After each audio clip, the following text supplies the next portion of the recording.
Bonjour à tous. Aujourd'hui, pas de mission pour vous. C'est une petite lecture de fiche d'un SCP que vous connaissez très probablement parce qu'il se balade sur tout le site Aleph, SCP-073, qui est un SCP de classe Euclide et de niveau de menace jaune, dont les procédures de confinement spécial sont les suivantes. SCP-073 doit être maintenu dans une cellule de 2 pièces, meublée uniquement avec des objets et du mobilier non organiques, ainsi qu'une salle de bain. Il est permis aux sujets de se promener librement dans les installations et de manger à la cantine principale. Un appareil de localisation a été attaché à SCP-073 et ne doit pas être enlevé.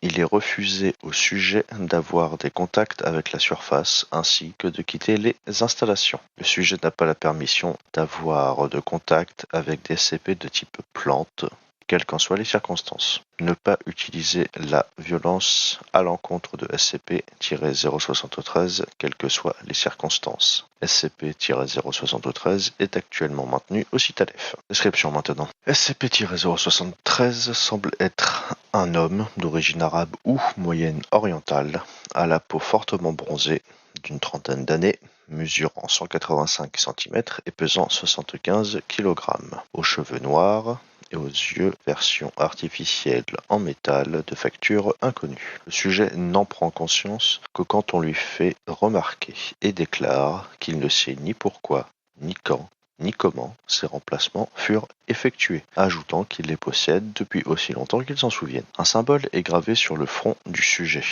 qui apparaît d'être origine sumérienne. Le symbole n'est pas traduit à ce jour, et le sujet semble être affligé quand le symbole est mentionné, refusant d'en parler. Le sujet n'a pas besoin de manger et de boire de façon régulière, mais est strictement carnivore en raison de ses effets sur les plantes. SCP-073 se présente comme K1, est en général poli et cordial avec ceux qui lui parlent, bien qu'il soit décrit comme étant froid et quelque peu mécanique dans son discours. Il est très serviable et apprécie aider le personnel pendant son travail quotidien, quoi que cela puisse être. Il possède une connaissance détaillée d'événements historiques anciens et récents et des langues les plus couramment parlées dans le monde, y compris celles ayant disparu. Le sujet a affirmé avoir une mémoire photographique se rappelant mot pour mot de tous les textes d'un dictionnaire de 800 pages qu'il a parcouru en 1 minute 30. Il a dépassé la moyenne dans tous les tests d'intelligence qui lui ont été donnés. La présence de SCP-073 est nocive à toute forme de vie ayant poussé en terre,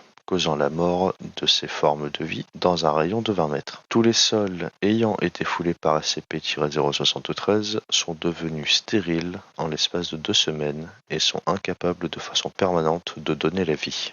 Tous les dérivés de produits qui ont poussé en terre, tels que le bois et le papier, pourrissent et se désagrègent immédiatement au toucher de SCP-073. D'autres produits concernés comprennent tout ce qui a poussé de façon hydroponique. Toutes les violences dirigées à l'encontre de SCP-073 renvoient les dommages qui lui sont infligés directement vers l'agresseur, bien que SCP-073 reste visiblement indemne. Ceci s'applique à tout dommage dirigé vers SCP-073.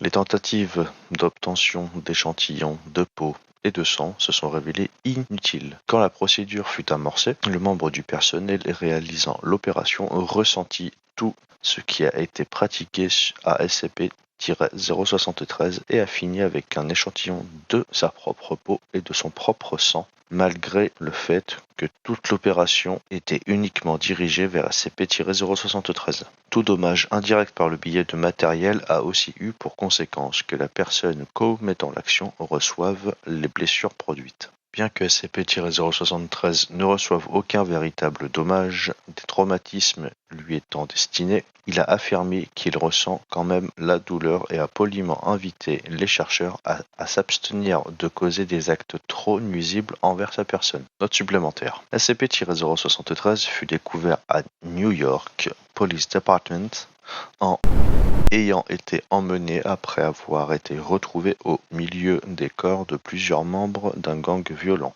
SCP-073 raconta à la police que le gang avait essayé de se moquer de lui, puis s'était énervé et avait tenté de le tuer, aboutissant à sa propre fin. SCP-073 fut incarcéré est considéré comme un John Doe quand le NYPD ne put trouver aucune information le concernant. SCP-073 fut porté à l'attention de la Fondation grâce à une routine d'inspection des John Doe et par conséquent remis à nos soins. Je vais maintenant vous lire les 3 addendums qui le concernent. Addendum 073-1.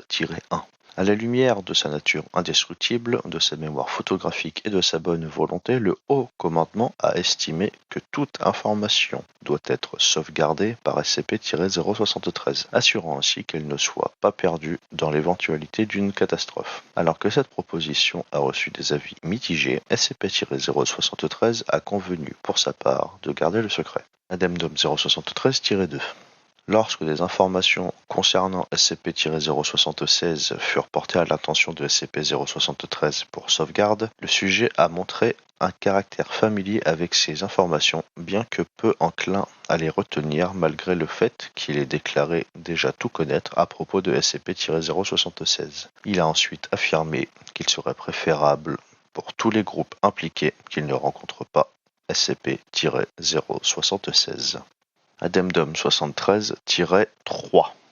Un examen du métal non identifié sur SCP-073 a suggéré qu'il s'agissait de cuproberyllium, un métal connu pour avoir été utilisé par diverses cultures et entités anormales. Plus notablement, le cuproberyllium est un composant trouvé dans SCP-1216, SCP-1427, SCP-2481, et SCP-2711. À la lumière de cette découverte, la Fondation entama des recherches avec pour objectif de retracer l'origine du cuproberyllium et la façon dont son usage s'est initialement répandu à travers le monde. Lorsqu'il fut sollicité, SCP-073 fut capable de fournir des informations suggérant que le cuproberyllium provenait de la région du Middle East des États-Unis, bien que le lieu d'origine exacte reste à déterminer. Des recherches plus poussées sur l'origine du cuproberyllium sont actuellement en cours. Voilà, la fiche de K1, un SCP assez court que vous connaissez, que vous voyez régulièrement aider le personnel sur le site Aleph. C'est pas un SCP particulièrement dangereux, essayez juste pas de l'agresser, sinon c'est vous qui allez prendre cher. Donc laissez-le tranquille, laissez-le faire ce qu'il est en train de faire et tout se passera bien. Voilà, pas de mission pour vous, pour une raison très simple. La dernière fois, vous avez mis énormément de temps pour vous bouger le cul pour faire la vôtre. Donc aujourd'hui, c'est une punition pour vous, pas de mission. Et vous pouvez vous en prendre qu'à vous-même. Je vous en prépare une bien corsée pour la prochaine fois. Tenez-vous prêts, allez la faire dès que vous recevrez le briefing. Terminé.